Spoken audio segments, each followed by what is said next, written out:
Hello everyone. তো আজকে আমার ঋষিকেশে ডে 2। তো আজকে আমরা সবাই মিলে কোথায় ঘুরতে যাব সেটাই তোমাদের সাথে শেয়ার করব। তার আগে আমি নিজের ব্রেকফাস্ট কমপ্লিট করে নিই। তো ব্রেকফাস্ট কমপ্লিট করে নেওয়ার পর আমরা সবাই মিলে বেরিয়ে পড়লাম। তো এখন আমরা যাচ্ছি দেবপ্রয়াগ। আর দেবপ্রয়াগের মতো পবিত্র জায়গাও আমি তোমাদের সাথে শেয়ার করে নিলাম। তো এখানে আলাকনন্দা আর ভাগীরথী দুটো নদীর মিলন হয়ে গঙ্গা নদীর সৃষ্টি হয়েছিল।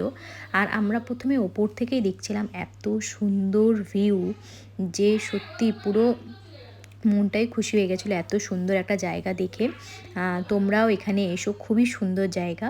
যেহেতু আমি এখানে ড্রেস নিয়ে যেতে ভুলে গেছিলাম, অ্যাকচুয়ালি আমার মানে এটা মাথায় ছিল না যে এখানে ড্রেস নিয়ে যেতে হয়।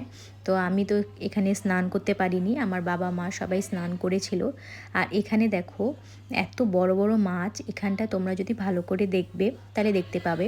আর এখান থেকে আমরা জল নিয়ে এসেছিলাম বাড়িতে। খুব সুন্দর জায়গা, আর জলটা এত বেশি ঠান্ডা ছিল যে মনে হচ্ছিল স্নান করি, বাট কিছু করার ছিল না আমার। আর এখানটাতে এত সুন্দর হাওয়া দিচ্ছিল, আমি অনেকক্ষণ দাঁড়িয়েছিলাম। আর তোমাদের যদি আমার ভিডিওটি ভালো লাগে তাহলে লাইক করো। বাই।